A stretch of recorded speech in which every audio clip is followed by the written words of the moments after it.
Hello दोस्तों, India's learner पर एक बार फिर से आपका स्वागत है। दोस्तों, आज की वीडियो से हम शुरू करने जा रहे हैं a series of child development and pedagogy यानी कि सीडीपी। दोस्तों, जैसा कि आप सभी जानते हैं, सभी टीचिंग एग्जाम्स के लिए सीडीपी एक इम्पॉर्टेंट सेक्शन रहता है। तो इसी के क्रम में हम आपके साथ इस सीरीज के अंदर शेयर करेंगे सभी प्रीवियस ईयर एग्जाम्स में अब तक पूछे गए टॉप 100 सिलेक्टिव इम्पॉर्टेंट क्वेश्चंस।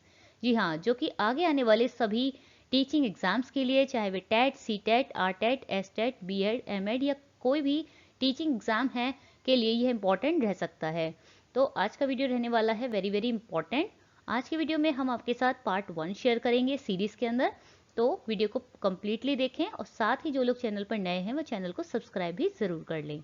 तो चलिए बढ़ते हैं अपने वीडियो की तरफ और शुरू करते हैं अपने first question. First, which of the following is objective determinants of attention? Option are interest, habit, curiosity, duration of stimulus. निम्नलिखित में से कौन सा ध्यान के वस्तुनिष्ठ या बाह्य निर्धारक तत्व है? अभिरुचि, आदत, जिज्ञासा या उद्दीपन की अवधि। तो यहाँ पर ध्यान का बाह्य निर्धारक पूछा है, जो कि ऑफ कोर्स आंसर रहेगा हमारा option D, duration of stimulus या उद्दीपन की अवधि। Question number 2, which of the following is not the element of creativity as given by Guilford? Option are fluency, incubation, flexibility, originality. निम्नलिखित में से कौन सा गिलफोर्ड के द्वारा दी गई रचनात्मकता या सृजनात्मकता का तत्व नहीं है? प्रवाहिता, उद्भवन, लचीलापन या मौलिकता। तो गिलफोर्ड के द्वारा जो सृजनात्मकता के लिए तत्व दिए गए हैं, इनमें से उद्भवन यानी इंक्यूबेशन वह शामिल नहीं है। आगे बढ़ेंगे। Next question number 3, which of the following concept is not related with Bandura's social learning theory? Option are modelling, adaptation, imitation, observational learning. निम्नलिखित में से कौन सी अवधारणा बंडूरा के सामाजिक शिक्षण सिद्धांत से संबंधित नहीं है? मॉडलिंग, अनुकूलन, अनुकरण या अवलोकनात्मक अधिगम। तो यहाँ पर बंडूरा के सामाजिक शिक्षण सिद्धांत से यह पूछा है कि जो संबंधित नहीं है वह है अडेप्टेशन यानी कि अनुकूलन। Next question number 4, which of the following is not the type of positive transfer of learning? Option are lateral transfer, sequential transfer, horizontal transfer, zero transfer. निम्नलिखित में से कौन सा अधिगम के धनात्मक हस्तांतरण का प्रकार नहीं है? पार्श्व स्थानांतरण, क्रमिक स्थानांतरण, क्षैतिज स्थानांतरण, शून्य स्थानांतरण। यहाँ पर धनात्मक हस्तांतरण का प्रकार नहीं पूछा है, नहीं है। वह होगा ऑफ कोर्स जीरो ट्रांसफर, जहां पर कोई भी इफेक्ट नहीं पड़ता है प्रीवियस नॉलेज का आगे आने वाले किसी न्यू लर्निंग पर। Next question number 5, which of the following is not a type of personality given by Sprenger in values point of view? Option are theoretical, economic, aesthetic, athletic. निम्नलिखित में से कौन मूल्यों की दृष्टि से स्प्रेंगर द्वारा दिया गया एक प्रकार का व्यक्तित्व नहीं है? तो यहाँ पर स्प्रेंगर ने जो व्यक्तित्व के कुछ प्रकार सजेस्ट किए हैं, उनमें से कौन सा है जो व्यक्तित्व का प्रकार नहीं है? ऑप्शन आर सैद्धांतिक, आर्थिक, सौंदर्य या सुडोलकाय। तो यहाँ पर एथलेटिक जो है यह सजेस्ट नहीं किया है स्प्रेंगर ने as a form of personality. Next number 6, which of the following is not the characteristic of adolescence? Option are emotional stability, contrasting mental moods, anxiety of vocation, feeling of heroship. निम्नलिखित में से कौन सी किशोरावस्था की विशेषता नहीं है? भावनात्मक स्थिरता, विपरीत मानसिक मनोदशा, व्यवसाय की चिंता या नायक पूजा की भावना। किशोरावस्था की विशेषता यानी कि फीचर इनमें से नहीं है, नहीं पूछा है, इस बात का विशेष ध्यान देंगे यहाँ पर। तो वह है हमारी भावनात्मक स्थिरता यानी कि emotional stability. Next number 7, how many cards are used in Rorschach ink blot test? Option are 10, 12, 15 and 18। Rorschach स्याही धब्बा टेस्ट में कितने कार्ड का प्रयोग किया जाता है? तो ये काफी इंपॉर्टेंट क्वेश्चन है, बीएड में आपने पढ़ा होगा। Yes, correct answer is 10. 10 cards are used in Rorschach ink blot test. Next question number 8. Which of the following is indirect method of measurement of motives? Option are sentence completion technique, questionnaire, checklist, interview. निम्नलिखित में से कौन सी अभिप्रेरणा के मापन की अप्रत्यक्ष विधि है? वाक्य पूर्ति तकनीक, प्रश्नावली, जांच सूची या साक्षात्कार? यहां पर अप्रत्यक्ष विधि की बात हुई है, तो ऑफ कोर्स आंसर रहेगा option A, sentence completion technique या वाक्य पूर्ति तकनीक अभिप्रेरणा के मापन की अप्रत्यक्ष विधि में से है। आगे बढ़ेंगे। Next question number 9. Which of the following is direct method of adjustment? Option are repression, regression, withdrawal and submissiveness, rationalisation. निम्नलिखित में से कौन समायोजन की प्रत्यक्ष विधि है?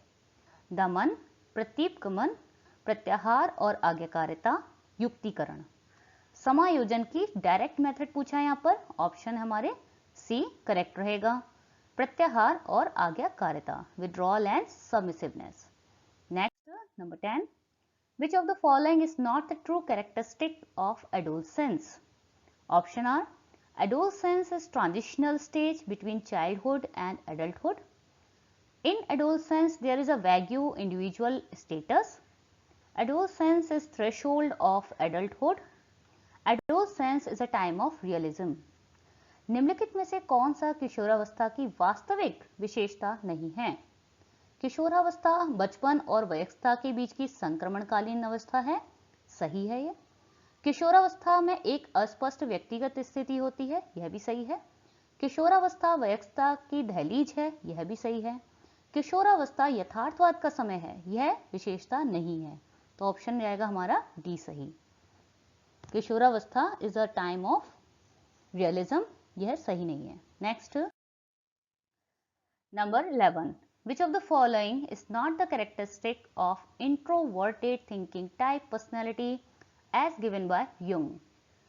Option are self-centered, optimistic, support theory with facts, absorbed in his own intellectual pursuit. निम्नलिखित में से कौन युंग द्वारा दी गए अंतर्मुखी सोच के प्रकार का व्यक्तित्व की विशेषता नहीं है? आत्मकेंद्रित, आशावादी, तथ्यों के आधार पर सिद्धांतों का समर्थन, अपनी बौद्धिक खोज में लीन। यहाँ पर युंग ने जो इंट्रोवर्ट थिंकिंग टाइप पर्सनैलिटी के बारे में बात की है, इनमें से उसकी कौन सी विशेषता वह नहीं है? वह है ऑप्टिमिस्टिक, आशावादी। Next number 12. Which of the following is a subordinate law of learning given by Thorndike? तो थॉर्नडाइक के बारे में भी आपने बीएड में जरूर ही पढ़ा होगा। तो इनके 3 इंपॉर्टेंट लॉ हैं, पहले ऑप्शन देख लेंगे। Law of readiness, law of exercise, law of mental set, law of effect. निम्नलिखित में से कौन थॉर्नडाइक के द्वारा दिया गया अधिगम का गौण नियम है, यानी सेकेंडरी लॉ है? तत्परता का नियम, अभ्यास का नियम, मानसिक वृत्ति का नियम, प्रभाव का नियम। तो यहाँ पर हमारा ऑप्शन सी जाएगा, लॉ ऑफ मेंटल सेट, मानसिक वृत्ति का नियम। क्योंकि तत्परता, अभ्यास और प्रभाव का नियम तो हमने भी पढ़ा है कि क्या है, ये इंपॉर्टेंट यानी कि इसके प्राइमरी लॉ हैं, थॉर्नडाइक द्वारा दिए गए लर्निंग के प्राइमरी लॉ हैं। सेकेंडरी कौन सा जाएगा? लॉ ऑफ मेंटल सेट, मानसिक वृत्ति का नियम। Number 13. A statement of knowledge और skills that student should master after instruction is known as. Option are a content analysis, an individual educational program IEP, an instructional objective, general aims। ज्ञान या कौशल का एक विवरण जिसे छात्र को अनुदेशन के बाद सीख जाना चाहिए के रूप में जाना जाता है। विषय वस्तु विश्लेषण, वैयक्तिक शैक्षिक कार्यक्रम IEP, अनुदेशनात्मक उद्देश्य, सामान्य उद्देश्य। तो जब छात्र को अनुदेशन देकर किसी ज्ञान या कौशल का ज्ञान दिया जाता है, सिखाया जाता है, तो जब यह किस उद्देश्य की पूर्ति करता है? यह करता है अनुदेशनात्मक उद्देश्य, an instructional objective. Option C is correct here. Number 14, according to the cognitive development theory of Piaget, the basic building block of knowledge is called schema, assimilation, accommodation, equilibration। पियाजे के संज्ञानात्मक विकास सिद्धांत के अनुसार ज्ञान का मूल निर्माण खंड कहलाता है स्कीमा, आत्मसातकरण, समाविष्टीकरण या संतुलन। तो यहाँ पर पियाजे बहुत ही इंपॉर्टेंट रहते हैं किसी भी टीचिंग एग्जाम्स के लिए। इनका सिद्धांत क्या है? संज्ञानात्मक विकास सिद्धांत। इसके अंदर इन्होंने the basic building block of knowledge किसे कहा है? Schema.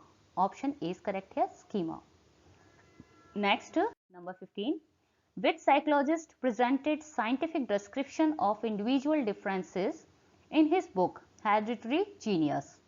Option are Allport, Biggie and Hunt, Jean पियाजे, सर फ्रांसिस गाल्टन।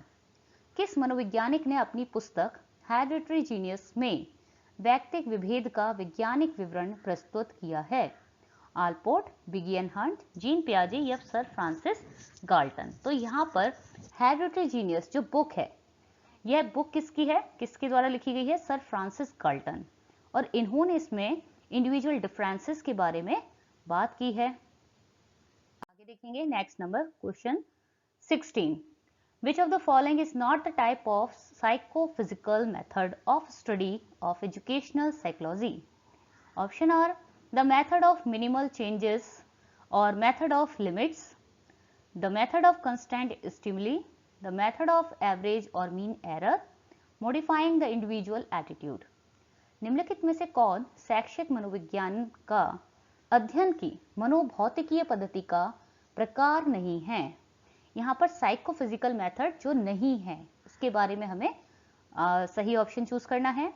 न्यूनतम परिवर्तन की विधि या सीमा की विधि, स्थिर उद्दीपक की विधि, औसत या माध्य त्रुटि की विधि या व्यक्तिगत दृष्टिकोण को संशोधित करना या परिमार्जित करना। यहाँ पर हमारा ऑप्शन जाएगा C correct, the method of average और मीन एरर। यह मनोभौतिकीय पद्धति का प्रकार नहीं है। Next, number 17, which of the following is not the type of lifestyles for the development of personality given by Adler? Option are lazy type, ruling type, go-getting type, escaping type। Adler के द्वारा दिए गए व्यक्तित्व के विकास के लिए निम्नलिखित में से कौन सी जीवन शैली का प्रकार नहीं है? यहाँ पर एडलर के द्वारा दिए गए पर्सनालिटी डेवलपमेंट के लिए कौन सा लाइफस्टाइल का एक पार्ट नहीं है?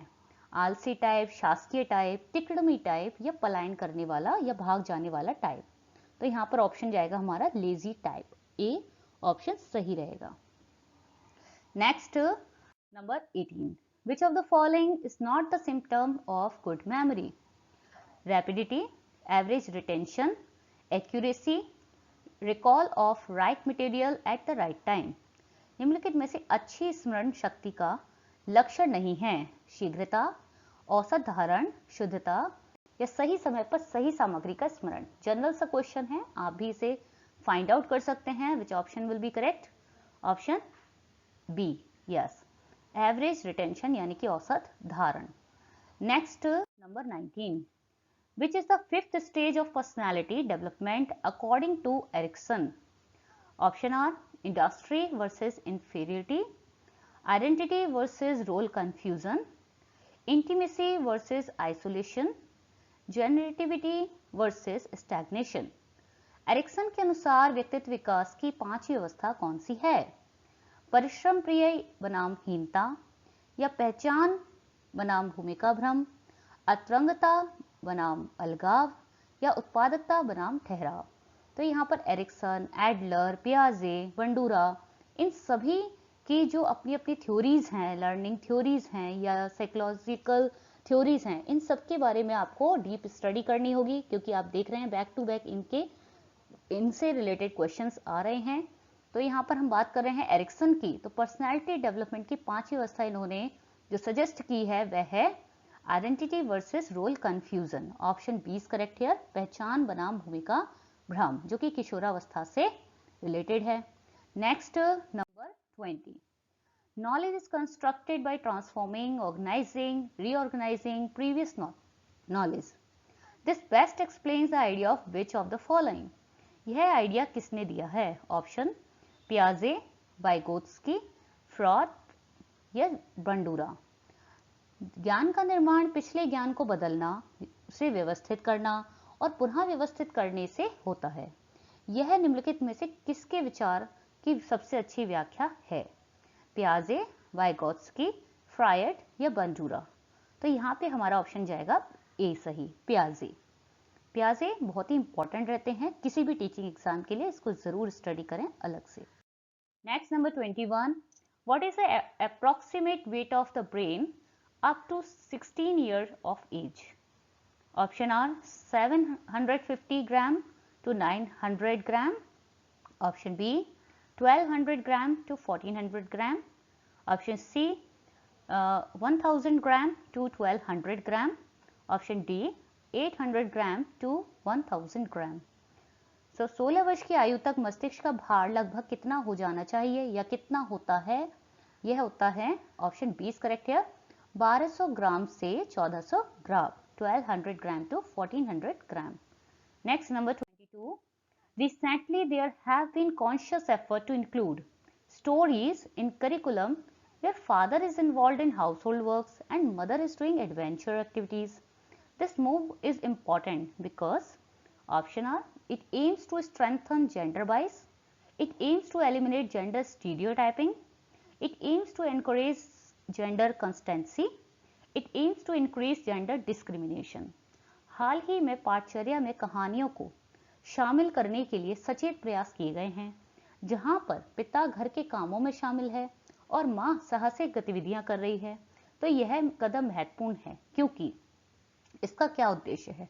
इसका उद्देश्य लैंगिक पूर्वाग्रह को मजबूत करना है, इसका उद्देश्य लैंगिक रूढ़िवादिता को खत्म करना है, इसका उद्देश्य लिंग स्थिरता को प्रोत्साहित करना है या इसका उद्देश्य लैंगिक भेदभाव को बढ़ाना है।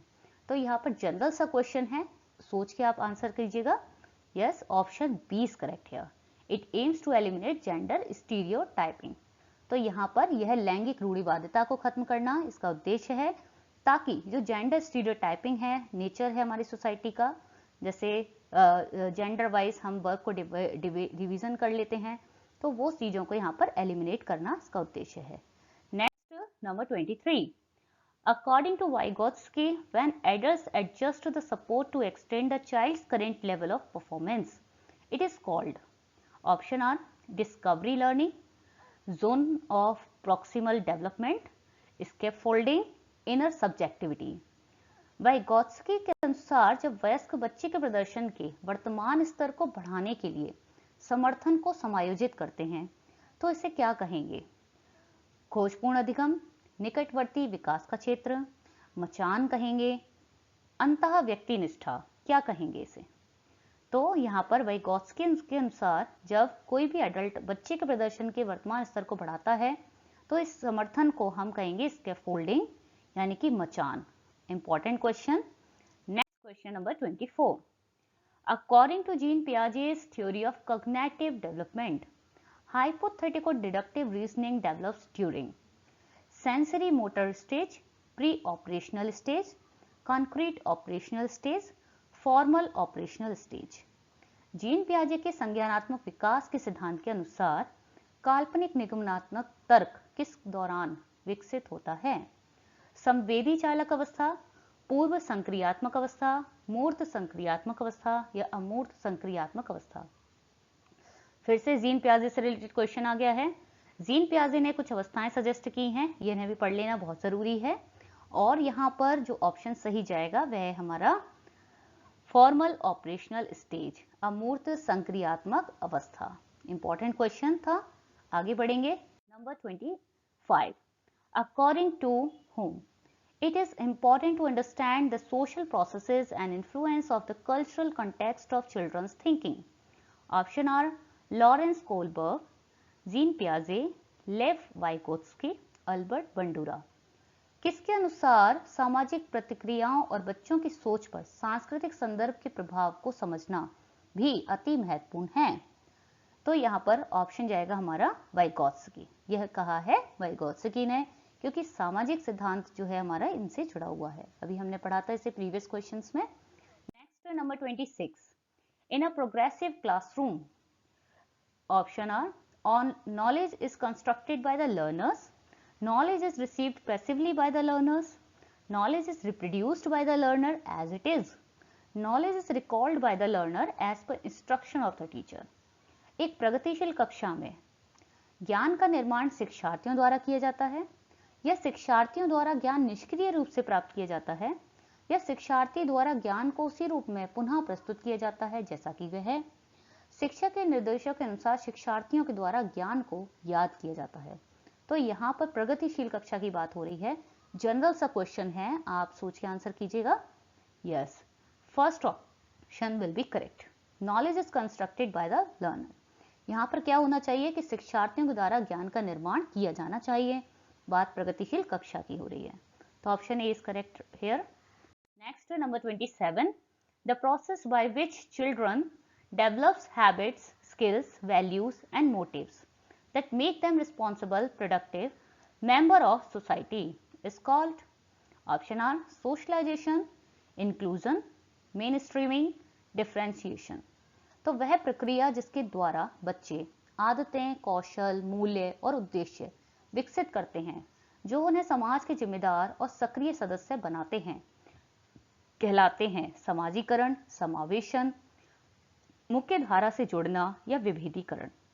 तो यहाँ पर जब समाज का जिम्मेदार सदस्य बनते हैं बच्चे, तो यहाँ पर समाज की बात हो रही है, सीधे सीधे ऑप्शन जाएगा हमारा ए सही, सोशलाइजेशन यानी कि समाजीकरण। यहाँ पर नेक्स्ट हमारा क्वेश्चन रहेगा 28, dash are an important aspect of the process of meaningful construction of knowledge.